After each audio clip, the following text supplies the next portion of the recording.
Hi hello welcome to Jyothi live channel. Friends ఎలా ఉన్నారు? బాగున్నారు ఫ్రెండ్స్. ఈరోజు వీడియో ఏంటంటే నేను దోసకాయ కర్రీ ఎలా ప్రిపేర్ చేసుకోవాలనేది మనం ఈ వీడియోలో చూద్దాం. నా వీడియో మీరు ఫస్ట్ టైం చూస్తున్నట్లయితే సబ్స్క్రైబ్ చేసుకోండి, లైక్ చేయండి, షేర్ చేయండి, కామెంట్ చేయండి. ఫ్రెండ్స్ దోసకాయ కర్రీ ఎలా తయారు చేయాలో ఈ వీడియోలో చూద్దాం. నేను అరకిలో దోసకాయ తీసుకున్నాను. ఈ సైజు వచ్చిందనమాట. మనకు దోసకాయ రెండు తీసుకున్నా, మూడు టమాటా తీసుకున్నా, ఒక ఆనియన్ తీసుకున్నా, 10 పచ్చిమిర్చి తీసుకున్నాను అనమాట. 10 పచ్చిమిర్చి ఎందుకు తీసుకున్నానో ఆలోచిస్తున్నారా? లేదు, నేను ఇందులో కారం అయితే అస్సలు వేయను. ఒట్టి పచ్చిమిర్చిలతోనే కారం సరిపోతుంది. చాలా బాగుంటుంది పచ్చిమిర్చితో చేస్తే. మనకి కారం వేసినా కూడా బాగుంటుంది, కానీ కొంచెం డిఫరెంట్ టేస్ట్ బాగుంటుంది. మీరు కూడా ఇలాగనే ట్రై చేయండి ఫ్రెండ్స్. ఓకే, ఈ యొక్క దోసకాయ ఏ సైజులో కట్ చేయాలా ఈ వీడియోలో చూద్దాం. వీటిని కూడా ఈ 3 టమాటాని, పచ్చిమిర్చిని, ఉల్లిగడ్డని అన్నిటిని కూడా సన్నగా తరుక్కోవాలి. తీసుకొని ఈ గరిటె నిండా నేను ఆయిల్ తీసుకున్నాను. ఉల్లిగడ్డ, పచ్చిమిర్చి వేసుకొని ఫ్రై చేసుకున్నాను. అల్లం వెల్లుల్లి పేస్ట్ ఒక హాఫ్ స్పూన్ వేసుకుంటున్నా. ఇది ఉల్లిగడ్డ, పచ్చిమిర్చి వేసింది కూడా మీకు వీడియో మొత్తం ఒకదాన్ని నేను తీసుకోవడం కొంచెం ఇబ్బంది అయింది. అందుకనేసి నేను ఇలా వేసేసి మీకు వీడియో తీసుకున్నా. మనకు ఆనియన్, పచ్చిమిర్చి ఇవన్నీ కూడా మనకి ఫ్రై అవుతుంది. అల్లం వెల్లుల్లి పేస్ట్ కూడా ఫ్రై అవుతుంది. ఇందులో ఒక హాఫ్ స్పూను పసుపు వేసుకుంటున్నా. ఈ పసుపు కానీ మనకి ఇందులో మన పాలకులో వేసుకుంటే కలర్ బాగుంటుంది, టేస్ట్ కూడా బాగుంటుంది అన్నమాట. ఒక నిమిషం అలా ఫ్రై చేయొచ్చు. మనకి అన్నీ ఫ్రై అయిపోయింది. ఇప్పుడు ఇందులో కట్ చేసుకున్న టమాటాలు వేసేస్తున్నాం. ఈ టమాటా కూడా ఉడికేంత వరకు మనం ఫ్రై చేసుకున్నాం.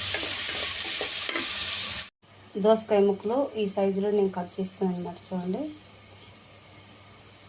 ఇప్పుడు మనము ఈ టమాటా గుజ్జులు వేసేసుకున్నాము. ఈ దోసకాయ ముక్కలు తీసుకెళ్ళి ఇప్పుడు ఒకసారి ఇలా కలిపేసుకునేసి ఇందులో దోసకాయ ముక్కలు వేసుకున్నాం. దోసకాయ కర్రీ చాలా బాగుంటుంది ఇలా మనం చేసుకుంటే. ఇది నేను ఒక్కదాన్నే వీడియో తీసుకోవాల్సి వస్తుంది. నేను మొత్తం నేనే ఇది చేసుకోవాల్సి వస్తుంది. వీడియో కూడా సరిగ్గా మంచిగా రావట్లేదు. హైలోనే ఒక 2 నిమిషాలు హైలోనే పెట్టుకుని నేను ఫ్రై చేసుకున్నాం. దీనికి తగినంత మనము సాల్ట్ వేసుకున్నాం. ఒక హాఫ్ స్పూన్ సాల్ట్ వేసుకున్నాం. మొత్తం కలుపుకునేసి వాటర్ వేసుకుంటున్నాం అన్నమాట. ఎక్కువ వేసుకోవద్దు, వాటర్ సరిపోతుంది. ఒక టీ గ్లాస్ నిండా వాటర్ వేసుకున్నాం అన్నమాట. మనం దీన్ని ఉప్పు, కారం అన్నీ కరెక్ట్గా ఉన్నాయని చూసి, కారం అయితే మనకు బరాబర్ సరిపోతుంది. ఎప్పుడైనా ఉప్పు మనము తక్కువే వేసుకోవాలి. ఎక్కువ వేసుకున్నట్లయితే ఒకసారికి ఎక్కువ అయిపోతుంది. అది మళ్ళీ మనం తక్కువ చేయడానికి కూడా కూడదు. ఎప్పుడైనా ఏ కర్రీలోనైనా తక్కువే వేసుకోవాలి. మళ్ళీ చూసుకొని రెండోసారి చూసుకొని మళ్ళీ సరిపడేటట్టుగా తిన్నా పర్లేదు. మూత పెట్టేసుకున్నాం. కుక్కర్ హైలోనే 3 విజిల్ రానిద్దాం. ఇప్పుడు నేను స్టవ్ బంద్ చేసుకున్నాను. 3 విజిల్ కాదు కానీ నేను 2 విజిల్కే బంద్ చేశాను. ఎందుకంటే 2 విజిల్కి వచ్చేసరికి ఉడికినట్టుగా మనకి స్మెల్ అర్థమైపోతుంది. ఇప్పుడు మూత తీసుకుందాం ఒకసారి. నేను కుక్కర్ మూత తీసాను. ఇలా వచ్చింది, చాలా బాగా వచ్చింది కర్రీ. ఇంకా కొంచెం వాటర్ ఉంది. దీన్ని కొంచెం హైలో ఉంచేసుకొని ఎగరబెట్టేసుకుని కొంచెం వాటర్ కూడా చూడండి. ఇప్పుడు గుజ్జు అయిపోయింది కర్రీ అంతా కూడా. వాటర్ అనేది ఎక్కడా లేదు, బాగా వచ్చేసింది. ఇందులో మనకు కొత్తిమీర కూడా ఉంది. కొత్తిమీర సన్నగా కట్ చేసుకొని ఇలా సర్దుకొని వేసుకుంటే బాగుంటుంది. స్టవ్ బంద్ చేసుకున్నాం, వేరే బౌల్లో వేసేసుకున్నాం కర్రీ. ఇప్పుడు మనకు దోసకాయ కర్రీ రెడీ అయిపోయింది. చాలా బాగా వచ్చింది.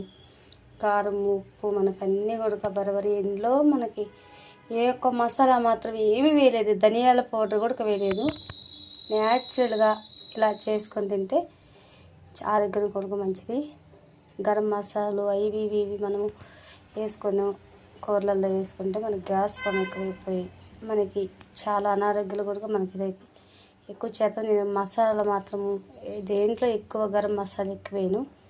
ఓకే, ఎలా వచ్చిందనేది నాకు కామెంట్ రూపంలో తెలియపరచండి. నచ్చినట్లయితే లైక్ చేయండి, షేర్ చేయండి, సబ్స్క్రైబ్ చేసుకోండి ఫ్రెండ్స్. బాయ్.